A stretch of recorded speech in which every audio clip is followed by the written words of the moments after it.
అమ్మగారికి నాన్నగారికి నా వందనాలు, ఇప్పుడు వచ్చిన దైవజనులందరికీ నా వందనాలు, సంఘస్థులందరికీ కూడా నా వందనాలు. నిన్న మధ్యాహ్నం నేను ప్రార్థన చేసుకుంటా అక్కడ కూర్చొని ఉన్నాను. ఈ విషయం చెప్పాలంటే నాకు చాలా భయంగా ఉంది. ఇదిగో నేను త్వరగా వచ్చుచున్నాను, గుర్రములతోనూ రథములతోనూ పద్మసింహమునే వచ్చుచున్నాను అని ఈ మాట నాకు వినిపించింది. నాకు చాలా భయం అనిపించింది ఆ మాట విన్నప్పుడు. నేను వెళ్ళి నాన్నగారు చెప్పాను, రెండవ అక్కడ గుర్తులమ్మ అని చెప్పాను. తర్వాత నేను ప్రార్థన చేసుకుంటున్నాను. ప్రార్థన చేసుకున్నప్పుడు కూరగాయలు కోస్తుంటే వంకాయ ఒకటి పుచ్చికాయ కనిపించింది. పుచ్చికాయ కోసినట్టు గిరాటేసాను. అది అయిపోయిన తర్వాత మళ్ళీ నాన్నగారు ఒక వాహనంతో వచ్చారు. ఆ వాహనంలో వచ్చి ఎక్కించుకొని నాతో పాటు ఇంకా ముందు ఎక్కిన వాళ్ళు ఉన్నారు, నన్ను కూడా ఎక్కించుకొని వెళ్తామన్నారు బండిలో. నిన్న మధ్యాహ్నం 11 ఆ టైం కానుంచి మన మందిరము పై నుంచి నీళ్ళు పొయ్యి మీద పెడితే అలా కాగి పైకి పొగలు వెళ్తాయో అలా పైకి పొగలు వెళ్ళినప్పుడు ఆకాశము తెరవబడుతుంది. ఇట్లా ఇటో పోయాయి ఈ ఆవిరి పైకి వెళ్తా ఉంది. ఇలా వచ్చిన ఇచ్చిన సాక్షి దేవుడు దీవించింది.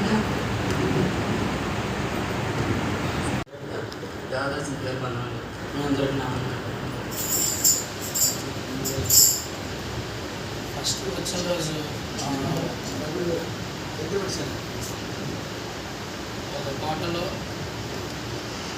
కోటలో ఉన్నాను. నన్ను తరుపుతూ ఒక రాజు నిన్ను చంపేస్తాను వస్తున్నాడు. నేను పారిపోతూ బయటికి వెళ్ళి ఒక చోటు నుంచి అంటే రాజు కోట మీద నుండి గన్నతో షూట్ చేశాడు. అప్పటి వరకు ఎటు కదలలేకపోయాను. అక్కడి నుంచి బుల్లెట్ నా దగ్గరికి రాగానే ఎదురు కదిలిపోయాను. అది ఇంతకుముందు నాకు ఎప్పుడైనా పైన మా అమ్మగారులతో పడుకుంటాను పిల్లలకు ముందర. మా అమ్మగారు బుధవారం శనివారం గుళ్ళో పడుకునేటప్పుడు నా మీదకి శక్తి లేకొచ్చేది. నన్ను లెగనిచ్చేవి కాదు, కదలిచ్చేవి కాదు. అటువంటి టైంలో ఒక్కనే ఉన్నా కానీ బలవంతంగా లెగిసి ఎట్లయినా ప్రార్థన చేసుకుంటే వెళ్ళిపోయాయి. ఇక నా జోలికి కూడా వచ్చేవి కాదు. తర్వాత ఇది వచ్చిన తర్వాత అనుకున్నాను నాలో శక్తి తగ్గిపోయిందేమో, ప్రార్థన శక్తి అనుకున్నాను. ఇందాక ప్రార్థన చేస్తుంటే దాదాసాయి గారు అన్నారు, ప్రార్థన చేయండి, నీ కారణం సహాయం చేసేటట్టు మాట్లాడమన్నారు, చేయమన్నారు. ప్రార్థన చేస్తున్నాను. ఫస్ట్ బలిపీఠం వెనకాల అగ్ని ఉండటం కనిపించింది. తర్వాత అది వెళ్ళిపోయింది. పదుల సంఖ్యలో పావురాలు 2 లైన్లు కట్టుకొని ఎదురుకి వెళ్ళి ఇటు నుంచి తిరుగుతూ కనిపించాయి. ఆ తర్వాత పావురాల కాళ్ళు వలె కింద రెక్కలు ఉన్నట్టు సైడ్కి గుడ్డ ఉండి కాళ్ళు తెల్లగా ఉన్నాయి. తెల్లగా ఉండి అట్లా వచ్చి ఆగాయి. వాటి మీదకి నా చేతులు పెట్టి పట్టుకొని ఉండగానే తర్వాత వెళ్ళిపోయి చిన్న సెక్షన్ పెట్టి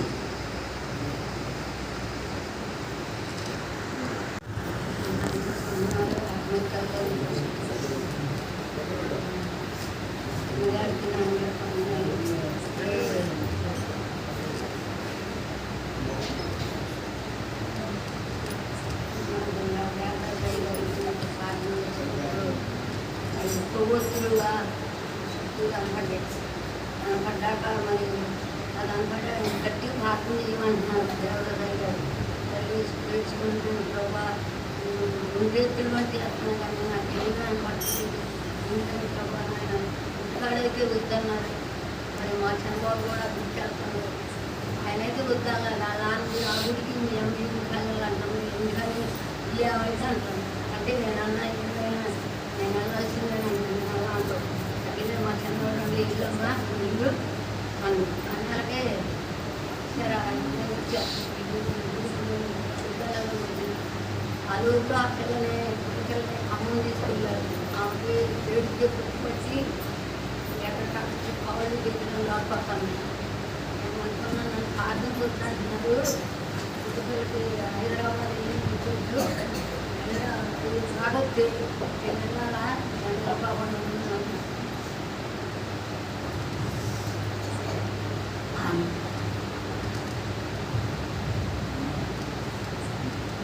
రిపోర్ట్లు కూడా బాగానే వచ్చినాయి అంట. వెళ్ళాలనుకుంటాను ఇల్లు అమ్మాయి ఇల్లు మేము చూసుకుంటాం. రిపోర్ట్లు కూడా బాగానే వచ్చినాయి, ఇల్లు వచ్చినాయి.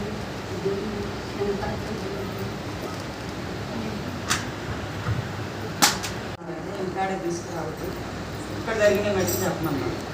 ఎక్కడైతే నాకు అసలు ఎదురుబాట్లేదు, దర్శనం రాలేదు, నేను ఏ తీసుకోవడం. సరే, ఈ ప్రార్థనకు నడిపింపు మాకు కనుమూరయ్య గారు కరంపల్లిలో ప్రార్థన జరుపుతున్నారని వాళ్ళ అమ్మాయి కోసం వస్తే నేను కూడా తెలుసుకొని సులోచనక్క చెప్పింది నాకు ఎప్పుడైనా సరే ఎక్కడికైనా ప్రార్థన కదా తెలుసుకొని నేను ఇంటికాడ లేకుండా చెప్పకుండా వెళ్ళిపోయా.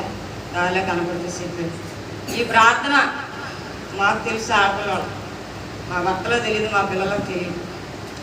సరే, నాన్నగారు పెడతనే ఉన్నారు. సంక్రాంతి టైంలో మంచు చలికాలంలో పెట్టేవాళ్ళు అక్కడ కరంపల్లి. పెట్టి బాగానే పెట్టి ఎందుకన్నా 2-3 సంవత్సరాలు బట్టి అక్కడ పెడతలే. మాకు వెళ్ళటానికి కుదరతలేదు. ఇక్కడ మొదలుపెట్టారు, గుడి కట్టారు. గుడి ప్రతిష్ఠ పండుగలు పెడుతున్నారు, విశ్వాసులు పుట్టులు పెడుతున్నారు. ఇక్కడ అక్కడ మానేసి ఏం చేయాలో మాకు రావడానికి కుదరతలేదు. సరే, మేము తెలుసుకోను ప్రార్థన నడిపింపు. మేము ఆశయంలో ప్రార్థన తెలుసుకొని మాకు దిద్దుబాటు ప్రార్థన మాకు తెలియదు. అయితే మీరు కూడా తెలుసుకోవాలయ్యా ఆ నడిపింపు చూడాలి. ఒకసారి చూడండి అంతేనని ఒకసారి బద్దలాడాను పంపించాడు. రెండోసారి మా బాబు బీటెక్ చదివాడండి. లాస్ట్ ఇయర్లో సికింద్రాబాద్ కంపెనీ వాళ్ళు మా బాబుతో పాటుగా 6 గంటలు షర్ట్ చేసుకొని తీసుకెళ్ళారు. చదువుకునేటప్పుడే 3 నెలల ట్రైనింగ్ ఇచ్చారంట, 2 నెలలు వర్క్ చేపించుకున్నారంట. జీతం ఇవ్వలేదు అమ్మ అని చెప్పి ఫోన్ చేశారు. సరేలే నాన్న ఒప్పుపట్టిండని, నాన్న అత్తన్నాడు కదా అని ఒప్పుపట్టినట్టు చెప్పిన తర్వాత ఒక పెద్ద ఆయన కలిసి చిన్నగా 7,000 కంపెనీలోకి జాయిన్ చేసాడంట.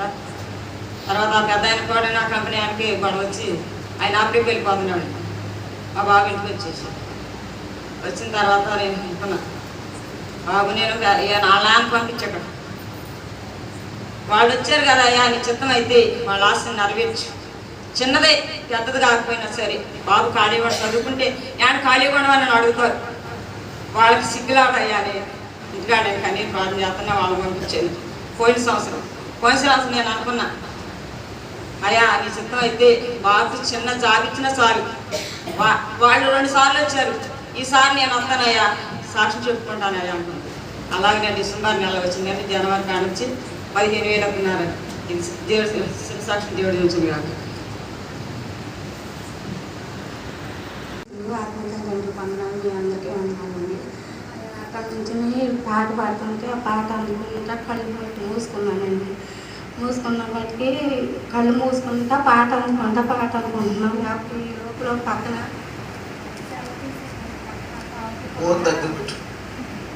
అవతల పక్కన దేవుడిని సిలువేసిన సిలువు అట్ట కిందకు దిగిందండి. ఇట్ట కళ్ళు తెరి చూసుకోబట్టి ఏమీ లేదు, భయం వేసింది. ఆ మాట అట్టెళ్ళయ్య గారు చెప్పాలి, వెలుతురు కనపడద్దు అంటారు అందరికీ. ఆ వెలుతురు నాకు కూడా కనపడితే చెప్పాలి, కానీ ఇది చెప్పానని అక్కడ కూర్చున్నానండి. నాన్నగారేమో అంజమ్మ అని పిలుస్తున్నారు. ఈ మాట ఎట్లా చెప్పాలని ఆలోచించుకుంటా ఉన్నా, చెప్పలేదండి. చెప్పుకోకుండా ఇక తిరిగే ప్రార్థన చేస్తున్నారు. పాట అయిపోయాక తిరిగే ప్రార్థన చేస్తుంటే మూలకెళ్ళి కూసేపు పడుకున్నా. ఇదేంటి నాకు అలా అనిపించింది, అదే చెప్పాలి అని అనుకుంటే అక్కడ పడుకుని మళ్ళీ ఇక్కడికి వచ్చి ఎక్కడ పడుకున్నా. ఇది చెప్పడానికి ఎక్కడ చెప్పాలి అయ్యా నాకు వెళ్తురు కనపడితే చెప్తా, లేకపోతే చెప్పను అని అనుకుంటా, మనసులో అనుకుంటా. అక్కడ లేచి కూర్చుని మళ్ళీ అనుకుంటుంటే 2 చుక్కల్లాగా వచ్చి కనపడినాయండి. ఈ చిన్న సాక్ష్యం దేవుడు దేవుడులాగా. అమ్మగారికి ఉన్నారు. చూడు వచ్చిన సంవత్సరం అందరికీ ఉన్నారు. నేను పోయిన సంవత్సరం వచ్చాక అతడికి అయితే నేను ఈ కళ్ళు వస్తాయి కానీ 4 రోజులు చెప్పడం నేను ఫుల్గా మందు బాగా తాగాను.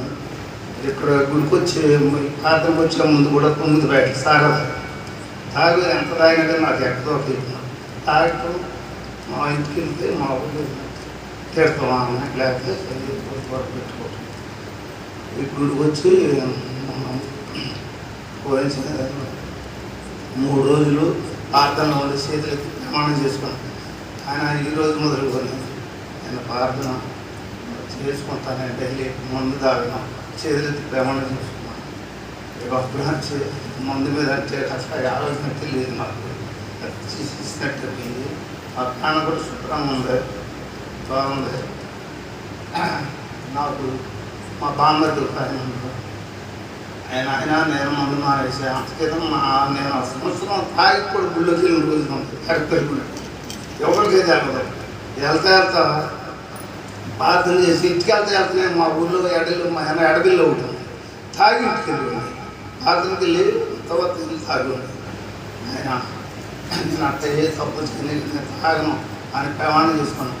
మా బామ్మర్ది ఆయన నాలాగే టూలుగు తాగుతుంటాం. అయితే అమ్మాయిని అమ్మ అనవలసిన ఆయన కూడా మారిపోయి తగ్గిపోతే వచ్చే సంవత్సరం ఆయన కూడా అక్కడ తీసుకొచ్చి సాక్ష్యం చెప్పినట్టు మీరు అందరూ ప్రార్థన సాక్ష్యం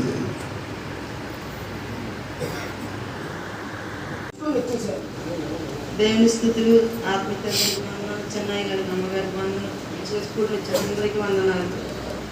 ఈ 3 దినం దేవుడు మంచిగానే చెప్పారు. చాలా పరిచయం చేశారు. సంఘ బిడ్డలో ఎంతగానో లోటు లేకుండా చూసారు. టైం 3 అయిపోతుంది. దేవుడు ఇంకా దిగిరాట్లేదు అని మనసులో వేదన పడుతున్నాను, బాధపడుతున్నాడు. వ్యర్థం కాకుండా ప్రభు బయలుపరిచేయా, ఎవరి ద్వారా చిత్తపరిచేయా నాయన. అయ్యా టైం అయిపోతుందయ్యా, ఈ ప్రార్థన ఎటువంటి ఆటంకం లేదు నాయన, ఏ వాగ్దానం రాలేదని బిడ్డలు బాధపడకుండా ప్రార్థన చేసుకుని దేవుడు ఎవరి ద్వారా బయలుపరిచే టైం అయిపోతుంది. అమ్మగారిని అడుగుదాం అనుకున్నా. అమ్మగారు ప్రార్థన చేయండి అని అడుగుదాం అనుకుంటున్నాం. మనసులో 2-3 సార్లు వచ్చింది. ఇంతలో మనం పాట పడుతున్నాము. అది సాయి గారు తన దేవుడు బయలుపరిచారు దర్శనం. అలాగే నేను ఇంటికాడ నా బిడ్డలు, నా భర్తని, నా మనవరాలి దర్శనం క్షమాపణ అడిగి వచ్చాను. అయ్యా నా బిడ్డ చుట్టూ సరి చేయాలి, నిన్ను చూడాలయ్యా, ఆస్తులు అంతస్తులు అడగతలేదని అనుకున్నాను. మనసులో ప్రభు మొహం కాంతి కిరణాలు మూడు నుంచి దేవుడు దర్శించారు.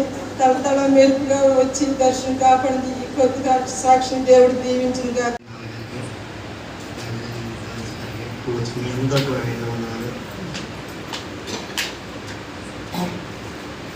సాక్ష్యం ఏంటంటే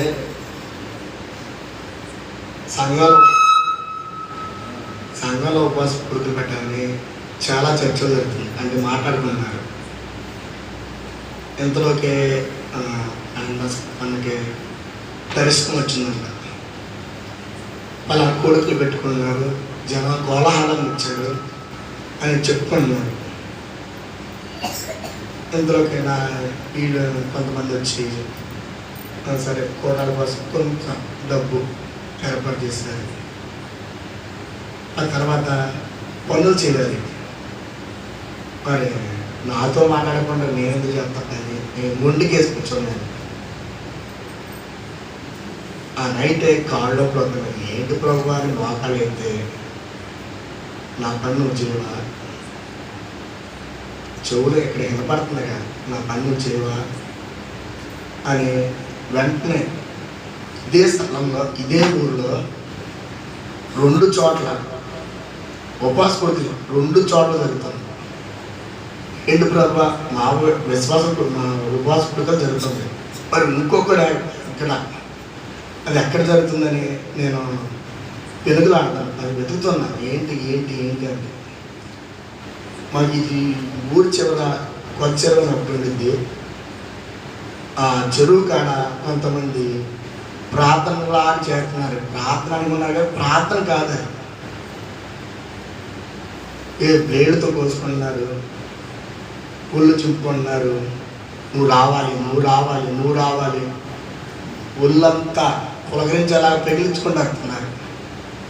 నేను నాన్నగారిని అడిగాను, నాన్నగారండి వాళ్ళు ఎలా కోసుకున్నారు, నేను ఒకసారి చూసొద్దా, ఏంటి తొందరగా చెప్పించబడిన స్థానంలో నువ్వు వెళ్తావా అని కూర్చోబెట్టారు. ఆ తర్వాత దర్శనం వచ్చింది కదా, దేవుడి పని మొదలు పెట్టాలి. ఫస్ట్ మేము ఏం స్టార్ట్ చేసినా కానీ పొలాల్లో ఉంటారు నాన్నగారు. అప్పుడు పొలాలకు వెళ్ళే సమయంలో గార్డు ఆ తిరుగుతానంటే అడవి మీద ఫారెస్ట్ గార్డు దొరికితే చాలు ఫైన్ 2-3 వేలు వేస్తారు. ఖచ్చితంగా తిరుపతి రామని అనుకుంటాడు నాతో పాటుగా. ఆయన అన్నారు, నాకు కొత్త బండి రా, ఇది పాత బండిరా, అన్నీ నీ బండి మీద వెళ్తాను, ఎందుకే ఆమెద్దులు అన్న పాలన ప్రార్థన చేసుకుని మొదలు పెడతాం. ప్రార్థన అయిన తర్వాత ఆ తర్వాత చూసుకుందాం ఏదైనా. దేవుడి దయ వల్ల మేము 5:30, 6కి వెళ్ళినాం.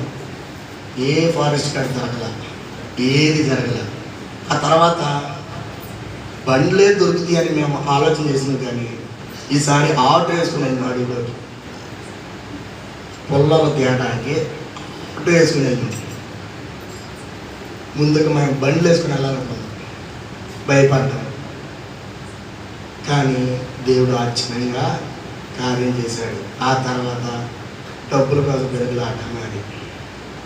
ఏం చేయాలి ఈ కోట జరిపించడానికి ఇంత ద్రవ్యం లేదు మా దగ్గర, ఏం చేద్దాం నాకని డబ్బులు లేవు అసలు. ఎవరిని చూసినా కానీ చేతులు దుబ్బేసుకున్నట్టు, లేదా చూద్దామే. అసలు ఇంతవరకు ఈ 3 రోజులు ఎలా జరిగిందంటే, పరిచయం చేసేవాళ్ళు పరిచయం చేస్తున్నారు, ప్రార్థన చేసేవాళ్ళు ప్రార్థన చేస్తున్నారు. లోపల చిన్న మల్లయ్య ఉండడం ఒక్క మీద భారం పెట్టారు. ఉదయాన్ని చిన్న మల్లయ్య, మిగతా అందరూ పరిచయం చేస్తూ ఉన్నారు. పరిచర్య అనేది చాలా గొప్పది. వాళ్ళు పరిచయం చేస్తున్నారు, మనం తినేసి లోపలికి వచ్చి ప్రార్థన చేస్తున్నాం. దానికి అన్నీ సమకూర్చింది కేవలం యేసు.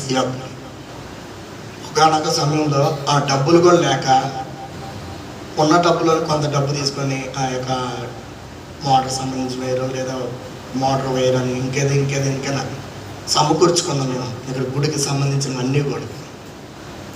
అలాంటి సమయంలో ఇది జరిగిద్దా జరగదా అని మేము రోజు డిస్కషన్ చేయటం, గుడికాడికి రావటం, మన పొలంలో చేసినది జరగాల్సింది ఏంటంటే డబ్బుల కోసం. దేవుడి దయ వల్ల ఈ 3 రోజులు కూడా దేవుడు ఎంత అద్భుతం చేశాడంటే, ఈ కోటాల గురించి వెళ్ళి కొంతమంది చెప్పుకుంటారు. అక్కడ ఏంటంటే మౌన వ్రతం చేస్తున్నారు, మాట్లాడరంట. ఎందుకు మీ నోరు కట్టేసుకున్నారంటే, ఆ నోరు దేవునితో మాట్లాడటం కోసమే ఉపయోగించాలి, వ్యర్థమైన మాటల కోసం కానీ, లేదా వేరే పక్కన వాళ్ళతో మాట్లాడటం కోసం కాదు. కానీ నువ్వు ఉపవాస గుడికి వచ్చింది ఇక్కడికి దేవుని పెరుగులాట కోసం, దేవుడితో మాట్లాడాలని వచ్చింది. ఇక అదే ప్రాసెస్లో వెళ్తూ ఉంది. 3 రోజులు కూడా దేవుడు మహిమకరంగా దేవుడు ఇచ్చిన రక్షణ జీవించారు.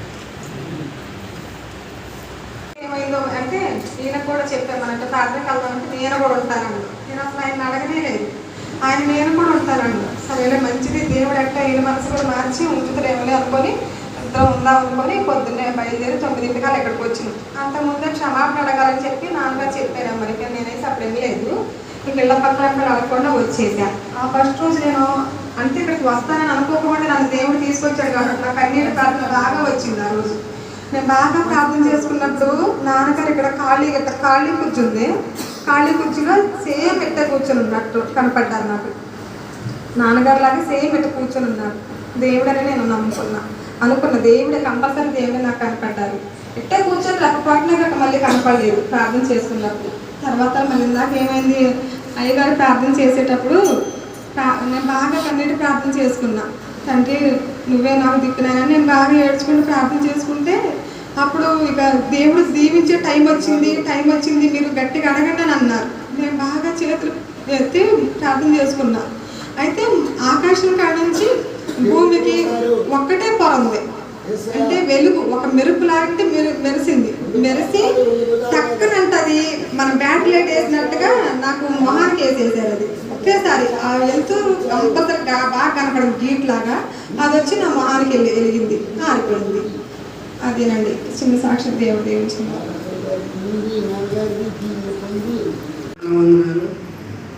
దైవజనులకి అందరికీ వందనాలు.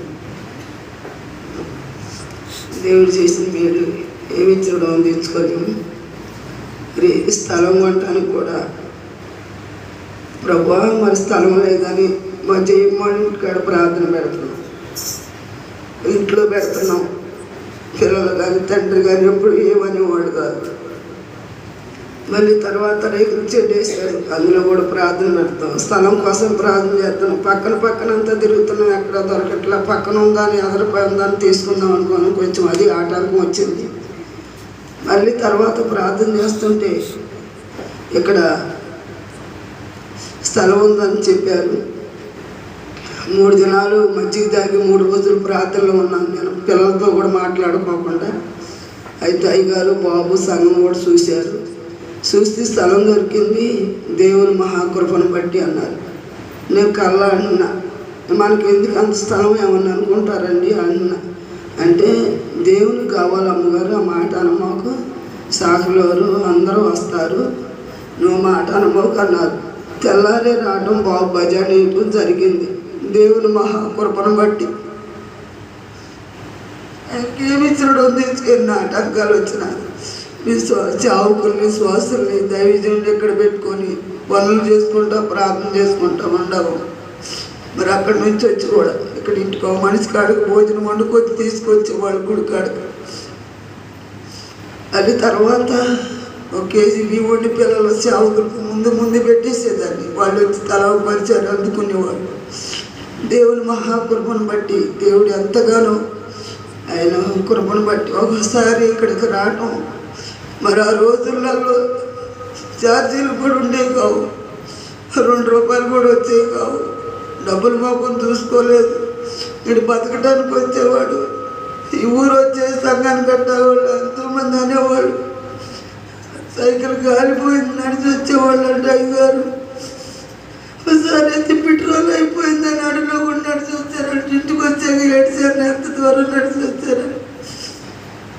అలాంటప్పుడు కూడా దేవుడి మాట కోసం మనం ఎంత నామగారు అనమాకు అంటారు, దేవుడి కోసం వచ్చి మనం మా భర్త కానీ పిల్లలు కూడా వచ్చి అకంతంలో ప్రార్థనలో ఉన్నాడు. జోజిబాబు ఉల్లిపాయలు అంతా ఆయన బ్యాంక్ మేనేజరే, వాళ్ళందరూ ప్రార్థనలో ఉంటే ఉద్యోగాలు వచ్చినాయి. ఇంకా వాళ్ళని బట్టి నా ఆత్మీయపెట్టలో ఫస్ట్ వాళ్ళ అక్కగారిని బట్టి అక్కడికి వచ్చింది, బాగుపడింది. వీళ్ళు కూడా ఒక్కొక్కరు 3 4 వస్తున్నారు. భర్తలు వచ్చేవాళ్ళు కాదు, మరి ఇంకా వాళ్ళు వచ్చేవాళ్ళు కాదు. పక్కన చూస్తే ఏళ్ళని చేసి మాట్లాడేవాళ్ళు. ఎంతో బాధపడుకుంటా ప్రార్థన చేసుకుంటా దేవుడు ఆయన తీసుకొస్తాడే, మనం దేవుని మాట కోసం వెళ్ళేవాళ్ళు అనేవాళ్ళు. అయ్యగారు మేము అంటా వండుకున్నాను. నేను ఎంతో పరిచయం చేసుకున్నా మా అయ్యగారి దగ్గర.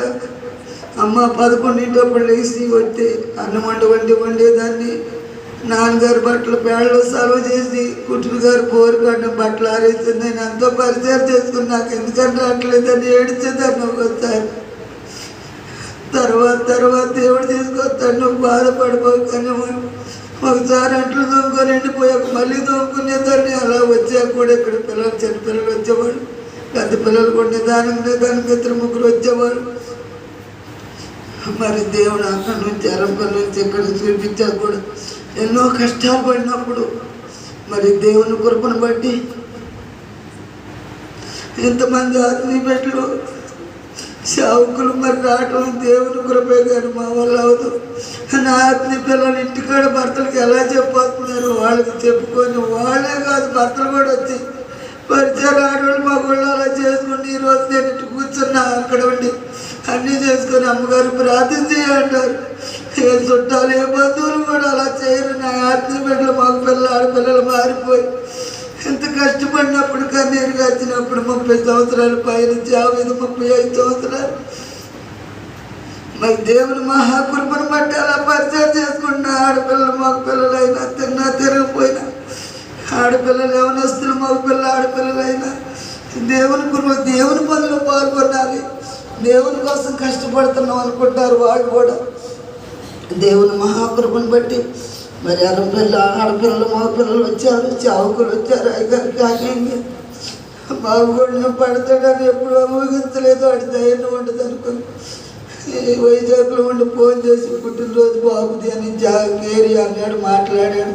తెల్లారిపడి తమ్ముడు ఫోన్ చేసి బాబు దెబ్బదారి ఏడుతున్నాడు అన్నాడు. ఇది ఎట్లా జరిగిందని ఏడుచుకుంటారు. అయ్యగారు ఏం చేస్తాడు, ఫోన్ చేస్తుంటే ఫోన్ ఎత్తట్లేదు. మళ్ళీ ఇంకొక అయ్యగారు ఫోన్ చేశారు, మా తమ్ముడు పోయింది, నేను వేరే ఊర్లో ఉన్నా అన్నాడు. అది ఎలా జరిగింది? ఏదైనా అయిపోతే మేము పిల్లల్ని ఏం చేయగలం? 4 పిల్లలు ఉన్నారు.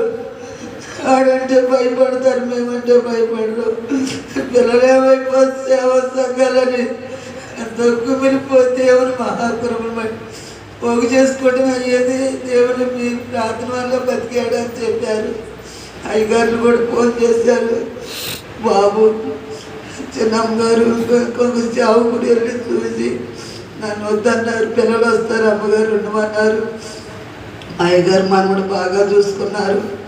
మా పెద్ద అయ్యగారు మనవడు గారు అనమాట బాగా చూసుకున్నారు. నా కాలు దెబ్బ తగిలినప్పుడు కూడా ఒక కట్టుకే తగ్గిపోయింది. రాయి అన్నారంట. దేవుని మహాకృపను బట్టి దేవుడు మంచిగా ఆయన హృదయం మంచిగా చూశారు, పంపించారు. దేవుడే బతికిచ్చాడని మేము అనుకున్నాం. ఆయనకి ఏమి ఇచ్చాడో తీర్చుకోలేము. చిన్న ఎలా జరిగిందో మారు మనసు పొందడం నుంచి చెప్దాం అనుకున్న సమయం లేదు. దేవుడు ఎంతగానో మరి వెలుగు చూపించి ఇంకా పావురాలు వెలుగు చూపించి దయచేయండి ఇక్కడ ఎన్నుకొని ఎంతగానో 6 పిల్లలు ఎంతగానో కష్టపడి పరిచయం చేసుకొని దేవుడు ఏది ఆహారానికి కానీ టిఫిన్ కానీ లోటు లేదు. ఎవరిని డొనేషన్ పోగు చేయొద్దని చెప్పారు. దేవుడు ఇచ్చిన బియ్యం ఉండే ఇంటికాడ నుంచి చేసుకొచ్చాం. ఇంకా బియ్యం మిగిలిన పిల్లలు కానీ ఆత్మీయులు కానీ చావుకులు కానీ ఆహారం తినైనా వెళ్ళొచ్చు. ఎవరికి ఏ లోటు లేదు. ఇబ్బందులు పడుకుంటే వెళ్ళొద్దు, ఇబ్బందులు పడుకుంటా. మనకి దేవుడు అన్నీ ఇచ్చాడు. దేవుడు మహాకృపను బట్టి వెలుగు ఉంది, వెలుగు చూపించాడు దేవుడు. పావురాలు ప్రభు కనపడతాం. ప్రార్థన ఆ రోజే మేము మానేస్తే ఇబ్బందులు వచ్చినా కానీ ఎంత ఆత్మ రక్షించేవాడుగా దేవుడు. కష్టాలు వచ్చినా బాధలు వచ్చినా మనం దేవుడు కొనకెళ్తున్నామని ప్రార్థించి వచ్చే వర్షం కూడా మురుగులు మెరుగులతో వచ్చే అక్కడ మందిరం ప్రతిష్టప్పుడు కోటాలప్పుడు ఎప్పుడైనా అద్భుత కార్యాలు చేస్తున్నావుగా ప్రభు అని సంఘంతో ప్రార్థన చేపిస్తాం. దైవజనులు చేస్తారు. ఇప్పుడు 5 సంవత్సరాలు బట్టి రైతులు ఆయన కూడా తిట్టలేదు. దేవుని కొరకు అంటారు. నీరసం వచ్చినా కానీ దేవుని మహాకృపణ వల్ల దేవుడు ఎంతగానో బ్రతికిచ్చాడంటే ఆయన కూడా మేము తీర్చుకోలేము కనుక మరి దేవుడు కోటాలు కూడా జయపదకు జరిగించారు. దైవజనులు పిలవంగే వచ్చారు. మరి ఆయన కూడా మేము తీర్చుకోలేము. ఎంతగానో దేవుడు పోషించి ఈ రీతిగా కోటాలు జరిపించుకున్నారు. అక్కడ ఎరంపల్లిలో కూడా ఎప్పుడు జరిగించేవాళ్ళు. మరి అక్కడ కొన్ని దొడ్లు కట్టాలి, బయటికి రైతులు వెళ్ళలేరని అక్కడ కొంచెం ఆఫ్ చేశారు. ఇంకా చాలామంది ఆత్మీయ బిడ్డలు ఉన్నారు, రాలేకపోయారు. దేవుడు ఎంతగానో అద్భుత కార్యాలు తీసుకున్నాడు కనుక ఇంకా చెప్పాలని చాలా టైం లేదు. చిన్న సాక్ష్యం దేవుడు దీవించను గాక. ఆమేన్.